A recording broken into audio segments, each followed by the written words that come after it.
I want to tell you about a Saturday morning on November 1st, 1755, All Saints' Day, a morning when the churches of Portugal's great imperial capital were full of people, full of candles, full of the accumulated wealth and memory of one of the most powerful maritime empires in the world. And then, at approximately 9:40 in the morning, everything ended. Not metaphorically, not gradually. Everything ended in roughly 6 minutes of seismic violence that would be described in the years that followed as one of the worst natural disasters in recorded European history. The official story is familiar. An earthquake, magnitude estimated between 8.5 and 9.0 on the Richter scale. A subsequent tsunami that rolled into the harbour in 3 waves, fires that burned for days, 30,000 dead. Perhaps 60,000. Some estimates go higher. The lower city, the Baixa, the administrative heart of Lisbon, essentially ceased to exist. The sealed archives, coincidentally, destroyed, and I believed that story. For a long time, I believed it completely. But the more I looked, I realized I had been looking at only part of the picture. Because here's what I couldn't shake. The world didn't just move on. It moved differently. Almost everywhere, almost simultaneously. And the deeper I went into the decades that followed 1755, the more I found a pattern, not of recovery, but of replacement. Not of rebuilding, but of rewriting. A moment so historically convenient, so cosmically well-timed, and perhaps so useful for burying whatever the archives had recorded about what came before. Because some researchers believe the mud flood, a catastrophic sediment event that appears to have swallowed entire building complexes across the entire world, may have begun here. With Lisbon. The first tremor of something far larger than one city's tragedy, that the coincidence alone demands we stop and look more carefully.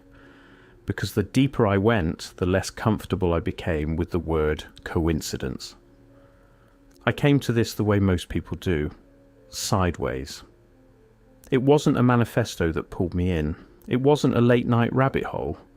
It was a photograph, a single photograph, of a building, actually several buildings, in what appeared to be a Central Asian city, with architectural details so ornate, so structurally sophisticated, that I found myself asking a question that I couldn't answer easily. Who built this, and when? The official answer came back clean and fast. Colonial-era construction, 18th or 19th century various European influences. Fine. Except that the building in question predated the supposed colonial presence by what appeared to be decades. And the European influence looked, when you really examined it, less like a European export and more like a shared source. Like both European and Central Asian examples were drawing from the same well. That was the first anomaly. The second came when I started looking at maps. Old maps, specifically, maps from the 16th and 17th centuries, the kind you find in digitized European library collections, the kind historians use to trace the contours of what was known and unknown. And on many of those maps, particularly those from the 1600s and early 1700s, there it was. A vast territory, sometimes labelled Tartaria, sometimes Tartary, sometimes Mughal Tartary or Grand Tartary or Chinese Tartary, but always there, always enormous, covering in some representations a territory larger than Russia, larger than China, stretching from the Caspian Sea to the Pacific. And then, and this is where the pattern repeats with unsettling precision, by the 1770s and 1780s, the label begins to dissolve. Not all at once, gradually, cartographically, like a watercolour left in rain. By the early 19th century, it's essentially gone. I kept asking, why does a territory that appeared on maps for over 200 years simply stop appearing? Countries don't vanish. Geographical realities don't evaporate, unless, of course, someone decides they should. That's where the Lisbon earthquake re-entered my investigation.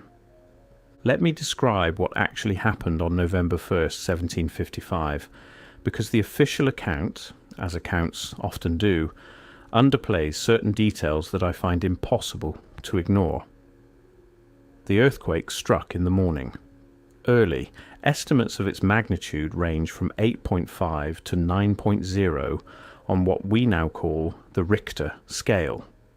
It was felt across Europe. In parts of North Africa, there are accounts of strange water behaviour as far away as Scandinavia. The shaking in Lisbon lasted, depending on which survivor account you read, between 3 and 6 minutes. Then came the fires, burning for 5 days, fed by the toppled candles of All Saints' Day masses, spreading through the tightly packed structures of a city that had been, until that morning, one of the wealthiest and most powerful in the Western world. Then came the tsunami. Waves estimated at heights of 20 to 30 feet struck the harbour. The waterfront, the Baixia district, the areas where merchants, administrators and record keepers operated, were consumed. What was lost? The question seems simple. The answer is anything but. The Royal Library of Lisbon, gone. Tens of thousands of volumes. The Torre do Tombo archives, one of the oldest and most comprehensive record repositories in the known world, heavily damaged. Municipal records, trade records, the records of Portugal's extensive colonial and maritime operations that had, for the past 2 centuries, brought Portuguese ships into contact with territories and civilizations across Africa, Asia, and the Americas. Those records, those contact records, the official explanation says it was a tragedy, a natural disaster, and maybe it was. Fire after earthquake is not unusual. Archive destruction in urban catastrophe is documented elsewhere. I accept that. But the official explanation begins to collapse when you look at what replaced those archives in the decades that followed. Because something remarkable happened after 1755. A man named Sebastião de Melo, better known as the Marquis of Pombal, took effective control of the Portuguese state and oversaw what has been called one of history's most systematic urban reconstruction projects. The Pombaline downtown of Lisbon, built in the ruins, is genuinely extraordinary. Perfectly gridded, earthquake-resistant by early engineering design. Built with a speed and uniformity that contemporary observers noted was almost uncanny. Where did the funding come from? How were the architectural standards so quickly universalized? How was the social organization of reconstruction managed at such scale so rapidly by a government that had just lost its administrative center? These are not accusations. These are questions, and when you ask them, you notice something else. Pombal didn't just rebuild Lisbon, he simultaneously reorganized Portugal's relationship with information. He expelled the Jesuits, the primary educators and record keepers across Portugal's word-spanning empire in 1759. He reformed the universities, he restructured what was taught, how it was taught, and most importantly, what was preserved. The pattern repeats with unsettling precision. Disaster, information loss, systematic reconstruction, new educational frameworks. A generation later, the historical record looks different. The Lisbon earthquake was not the only catastrophic event of this period. Not close. In the same general time frame, the middle decades of the 18th century, there is a cascade of events across the world that, individually, each has a satisfying official explanation. Together they begin to look like something else. There are accounts, and I want to be careful here because these come from a variety of sources, with varying levels of documentation, of widespread geological and climatic anomalies throughout the mid to late 1700s. Unusual flooding events in river systems that should not have flooded the way they apparently did. Sediment deposits in European and Asian cities that, in certain cases, appear to predate the official dating of construction by decades. Buildings found partially submerged, ground floors that function as basements, windows that begin below what is now street level. This is what the researchers who study this period sometimes call the mudflood hypothesis. Now, I'm not going to tell you there was a mudflood. I'm not in a position to make that claim. What I will tell you is that the architectural evidence, and there is architectural evidence, photographs, surveys, building records, raises a simple but critical question. Why do so many buildings across so many continents have their lowest levels buried? Not renovated, not extended downward, buried, with the architectural details of those lower levels still intact, still ornate, still, in many cases, more sophisticated than the levels above. Who buries their own windows? Who buries their own doorways? And if a large-scale geological event, seismic, hydrological or otherwise, did deposit significant sediment across certain regions in the mid to late 18th century, then the Lisbon earthquake, with its attendant tsunamis and liquefaction events, begins to look less like a standalone disaster and more like a trigger. A beginning. The first domino in a cascade that remade the physical landscape of the world, and with it the documentary record that might have told us what that landscape had looked like before. The evidence suggests something much larger was at work. Let's go back to the cartography, because this is where the official explanation collapses most cleanly. Tartaria, or Tartary, take your pick, appears consistently on European maps from roughly the 1500s through the 1700s. We're not talking about a peripheral legend, a mythological notation in the margin. We're talking about a named, labelled, geographically defined territory that cartographers across France, England, Holland, Germany and Spain all agreed existed and agreed on the rough boundaries of. The 1706 map by Nicolas de Fer shows it. The 1710 Herman Moll map shows it. The 1744 Danville map, one of the most sophisticated cartographic documents of its era, shows it divided into sub-regions with named cities, trade routes, rivers. Named cities, trade routes. This is not mythological. This is cartographic infrastructure. This is a territory that someone knew well enough to draw in detail.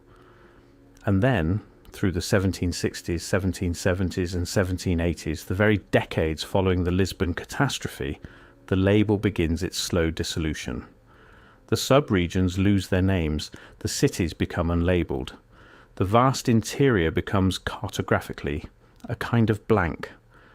Not virgin territory, the terrain features are still there, but a territory without a name, without a political identity, without, it seems, a civilization. By the time Napoleon is marching east in the early 19th century, the maps he is using look, in that region, almost nothing like the maps of a century prior. This raises a simple but critical question. What happened between 1750 and 1800 that unmade a civilization so thoroughly that its name disappeared from every map in every European capital, apparently simultaneously, apparently without debate, apparently without anyone writing a major historical account of how this enormous named territory ceased to exist? Because I have looked, and the silence was deafening. There is no fall of Tartaria in the history books the way there is a fall of Rome or a fall of Constantinople. There is no treaty, no final battle, no succession crisis documented with the kind of detail that historians typically apply to the end of a major political entity. There is just absence, a slow, quiet cartographic deletion, coinciding with the greatest archival destruction event in the Western world's recent history. Here is where it gets, if anything, stranger. The decades following the Lisbon earthquake and the cartographic erasure of Tartaria are characterized across multiple continents by something that researchers in this space have started calling the inheritance period. It works like this. New administrative structures, new governments, new colonial systems, new municipal authorities appear in regions and cities where, by all official accounts, there was previously wilderness or primitive settlement. They appear in these cities and they move into buildings. Extraordinary buildings. Buildings of a scale and sophistication that, according to the official timeline, should have taken decades and enormous resources to construct, and yet there are no construction records, no labour contracts, no documented quarrying operations, no accounts of the years of work that should have preceded occupancy, in city after city, on continent after continent. The same architectural vocabulary, the same domed roof lines, the same ornate facades, the same proportional systems appears in St. Petersburg and San Francisco, in Melbourne and Chicago, in Bombay and Buenos Aires. Buildings that were supposedly constructed independently in different decades by different architects, in different cultural contexts, sharing details so specific, so technically demanding, that the phrase architectural coincidence begins to feel like an insult to the intelligence. The deeper I went, the more the inheritance period looked less like a period of construction and more like a period of occupation, of moving in, of taking what was already there and writing new names above the doors, not building from scratch, not importing a style, but inheriting and then critically obscuring the inheritance. And that's where the historical rewriting becomes impossible to ignore. Because if you inherit a civilization, if you occupy its cities, repurpose its buildings, redirect its trade networks, you have a problem. You have a paper trail. You have locals who remember. You have travellers who wrote accounts. You have, potentially, records in distant archives that contradict your new narrative. So, what do? You write a new history, a better history, a history with clean origins, with documented construction dates, with named architects and named patrons and named sources of funding. You populate the past with a confidence that the actual past, with all its chaos and incompleteness, rarely possesses. And you wait. You wait for the generation that remembered to die. You wait for the travellers' accounts to lose credibility. You wait for the children to grow up learning the new version, and for those children to teach their own children, until the distance between the original event and the present moment is so vast, so filled with authoritative restatements of the official narrative, that the original question, who built this and when and for whom, sounds not like a reasonable historical inquiry, but like conspiracy theory. I've noticed something about that phrase, conspiracy theory. It tends to appear most reliably at exactly the points where the official account is most vulnerable, where the documentation is thinnest, where the questions are most dangerous. Make of that what you will. The narrative shift that followed the Lisbon earthquake and the Tartarian erasure was not subtle, once you know what to look for. The Enlightenment, that brilliant, humane, world-remaking intellectual project, emerged conveniently in the same decades. New frameworks for understanding history, new institutions of learning, new standards of documentary evidence that, interestingly, tended to discount exactly the kinds of oral traditions, indigenous accounts, and pre-existing records that might have told a different story. I'm not saying the Enlightenment was a cover story, I'm asking. Could it have served, among its genuine achievements, as a mechanism for establishing new epistemic authority? For deciding, institutionally, what counted as knowledge and what didn't? Because once you control what counts as evidence, you control what happened. Let me be precise about what was in those Lisbon archives. Portugal, by 1755, had been operating as a world-spanning maritime power for nearly 3 centuries. Portuguese ships had reached the coast of West Africa in the 1400s. Vasco da Gama had rounded the Cape in 1498.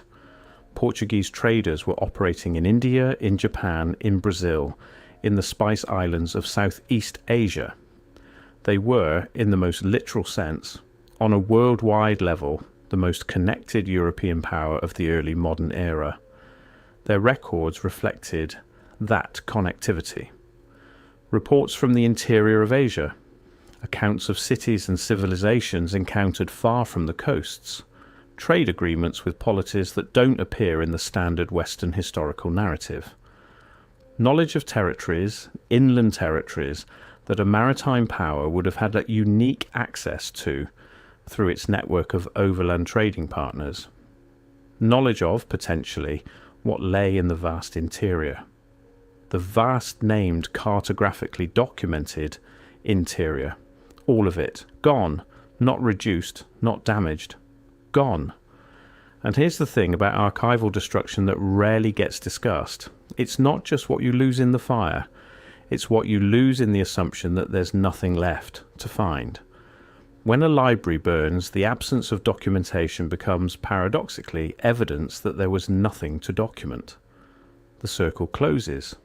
The silence becomes its own argument. The official explanation for why we know so little about the pre-Columbian Americas, about the pre-colonial African interior, about the civilizations of Central Asia before the Russian expansion, the official explanation is always at bottom that there wasn't much to know, that these were sparse, primitive, unrecorded peoples. But what if the recording happened and the records burned? What if the Lisbon earthquake was, in the most brutal and efficient sense possible, a filing system reset? I keep coming back to this because it's the part that the official account cannot address. If Tartaria, or whatever we choose to call the civilization, or civilizations that occupied that vast labelled territory, was gradually erased from European consciousness between roughly 1750 and 1820, that erasure required coordination. Cartographers in Paris, London, Amsterdam, Berlin, Madrid, all updating their maps in the same direction, in the same decades, without, as far as I can find, any documented diplomatic or scientific consensus that drove the change. Why would a French cartographer and an English cartographer and a Dutch cartographer all independently decide within a generation of each other to stop labelling the same enormous territory? What were they responding to? The pattern repeats with unsettling precision in the architectural sphere as well. The same decisions made across multiple continents in multiple decades by people who supposedly didn't know each other about which buildings to repurpose, which to demolish, which to assign new construction dates, which to simply fill with new bureaucratic life and never discuss the origins of again. Not independent invention, not parallel development, not coincidental convergence, but something that looks, when you stand far enough back to see the whole pattern, like a coordinated response to a shared event. A reset, a systematic reorientation of the cartographic, architectural and documentary record around a new narrative framework. And the Lisbon earthquake, I keep thinking, may have been the moment that made the reset possible. Not because it was the only disaster of that era, not because it destroyed everything, but because it destroyed enough that the gaps could be filled with new stories, enough that the questions couldn't be fully answered anymore, enough that the absence of evidence could be reframed quietly as evidence of absence. When I look at photographs of certain buildings in Samarkand, in Kazan, in the older districts of cities across the former Tartarian geographic sphere, I see the same thing I see in photographs of buildings in Philadelphia, in Edinburgh, in the neoclassical districts of cities that were supposedly built from nothing in the early 19th century by new ambitious documented civilizations. I see a vocabulary, a shared visual grammar, specific proportional relationships between columns and entablatures, specific decorative programs around windows and doorways, a specific relationship between the human scale and the architectural mass that says, to anyone trained to read it, this was designed by someone who understood something about how human beings inhabit space, something that takes generations to learn, something that requires not just skilled craftsmen, but a tradition of skilled craftsmen, a school, an inheritance of technical knowledge, passed from master to apprentice across decades or centuries. And I look at the official construction dates, the mid-19th century dates, the completed in 1847 and dedicated in 1863 plaques, and I think, in 30 years, in 50 years, from wilderness to this, the math doesn't work. Not without a significant and significantly unacknowledged head start. So where does that leave us? I started with a date, November 1st, 1755, All Saints' Day, the ground moving under a city full of people who had gathered, as human beings do, in the places that mattered most to them, the archives, the cathedrals, the repositories of memory. I end with a question.